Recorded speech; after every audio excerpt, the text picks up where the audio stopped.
So I wanted to come on here and kind of not redo, but basically kind of make up.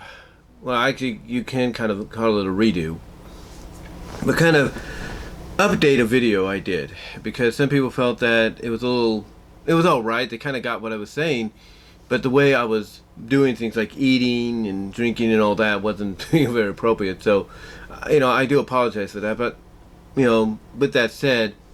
I said I'd probably do a different video. I told one of the people that commented on that, or at least told me that I told them in response I would do a different video, or at least do an updated video. And what I was trying to get at in that video of asking, is Tony Khan the next Herb Abrams 2.0? Is Tony Khan, let me see if I can find the title again. Oh yeah, is Tony Khan becoming Herb Abrams 2.0? The reason I asked that is because, as I said in the description, and everybody else has been pointing this out too, with the current state of AEW the way it is, it feels like it feels basically like that's the direction Tony Khan is heading.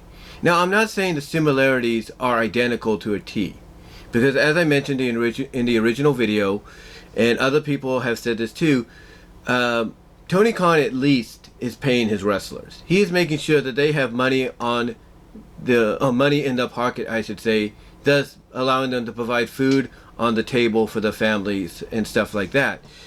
At least Tony Khan is doing that. Herb Abrams, he tried that, and then things started to bounce. Things just got out of control.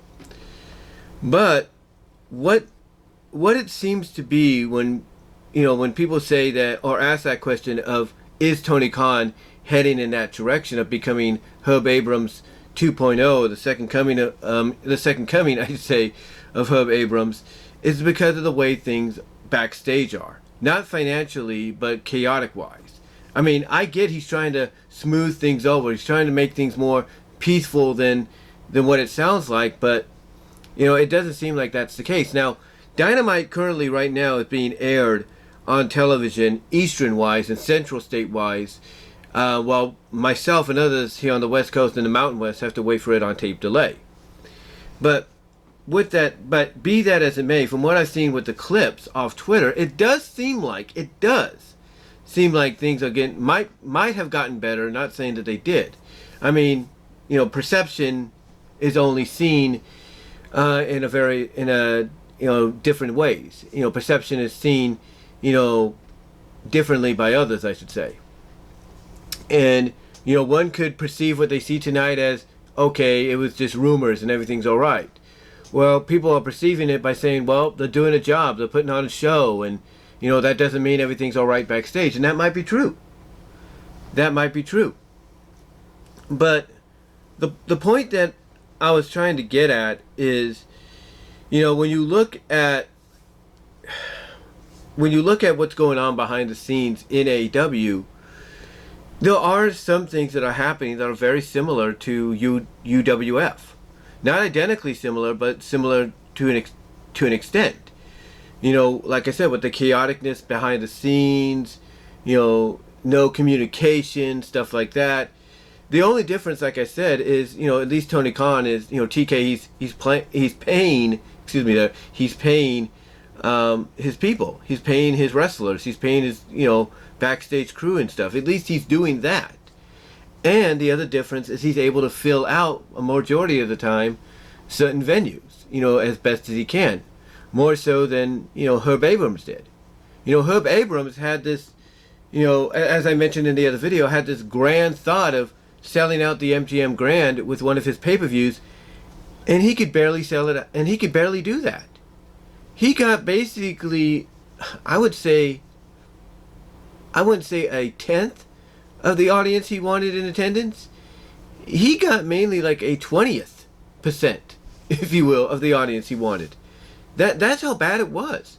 At least with TK, he's able to sell out certain arenas, or at least get enough attendance in the arenas that basically he can find a way creatively, his crew can find a way creatively to cover up all the negativity. Like basically the empty seats and all that. Basically focus on what's going on in the ring and focus on the more capacitized attendance. which is a good thing. Honestly, it is. But again, when I make this comparison, it's basically because there are similarities.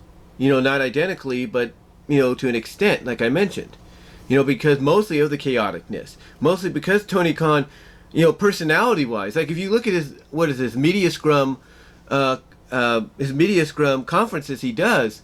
Sometimes if somebody asks him a certain question about this person or that person or what's going on here behind the scenes or what's going on there behind the scenes, there have been various examples and people have reported it. Well, he will just go off. He will just explode.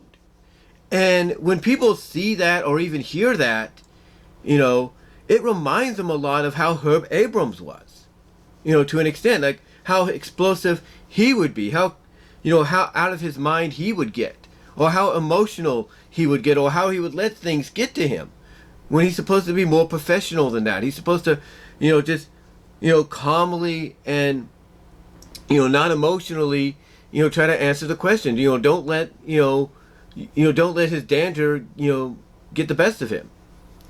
And that's why people see these similarities. They see these identicalness between the two.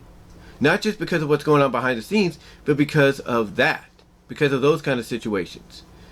And, at least, like I said, at least one credit I will give Tony Khan. At least one credit I will give Tony Khan is when he introduced AEW, at least unlike Herb Abrams, he did not say that one of the people on his roster was a wrestler that had already passed away 2-3 years before. Herb Abrams did that with Bruiser Brody. He said Bruiser Brody's going to be on my roster. Bruiser Brody was killed 2 years prior. Did he not pay attention to that? Obviously not. But at least I can give TK that. I can give Tony Khan that. But I think, again, as I mentioned in my 4 reasons video, I think the reason Tony Khan is the way he is right now is because of, things that are happening outside of AEW. I mean, Tony Khan, at the end of the day, is a wrestling fan. We can't get around that. He is a super duper, out of orbit wrestling fan, if you catch my drift, who basically wants to put on the best wrestling product he can from a fan's perspective because he understands where we're coming from. But here's the thing. There's a lot of situations outside of AEW that he can't control. Just like Herb Abrams could not control certain things. I mean, there was one point that Herb Abrams had Andre the Giant on his program. He had Andre the Giant on his program, and obviously he had ideas of Andre probably wrestling for him to an extent, at some point. It never materialized because Andre, a few weeks later, was back on WWF television. And I think the similarities with Herb and Tony is the same way.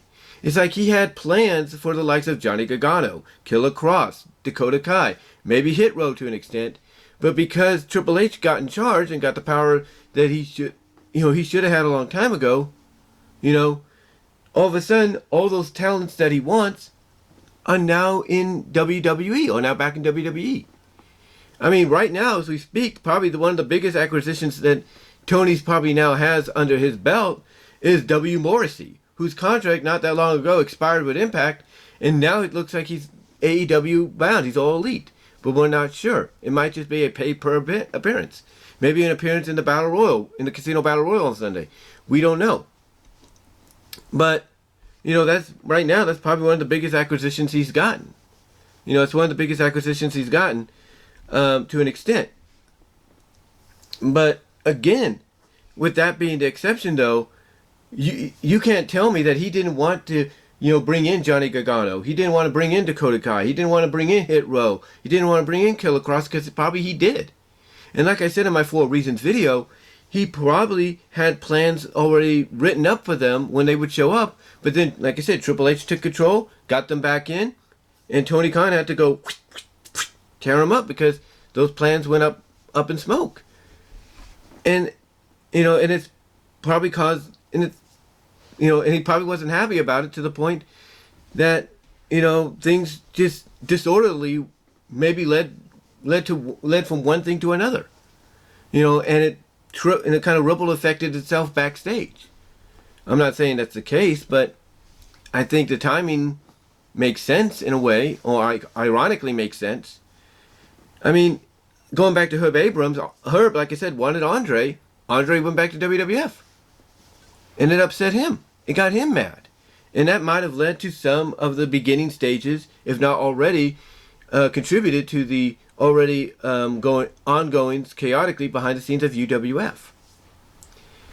The point that I'm getting at in closing here, because I don't want this to go too long, is when you look at Tony Khan and how he's been acting as of late and how people have reported about things going on behind the scenes for months now, and you see similarities to what happened with Herb Abrams, to an extent, not identically, if you will, because like I said, at least Tony Khan is able to, get a massive attendance in his arenas, even if they're not sellouts, or at least he's paying his wrestlers and his crew members on time. But with the other similarities to an extent being identical almost, can you really blame people for asking and wondering if Tony Khan's becoming Herb Abrams 2.0? I'm just saying. But let me know what your guys' thoughts are. Comment below, live chat during the premiere, like the video. You know where to find me, on all my favorite platforms and stuff. And until then, I'll talk to you later, but let me know what your thoughts are, guys.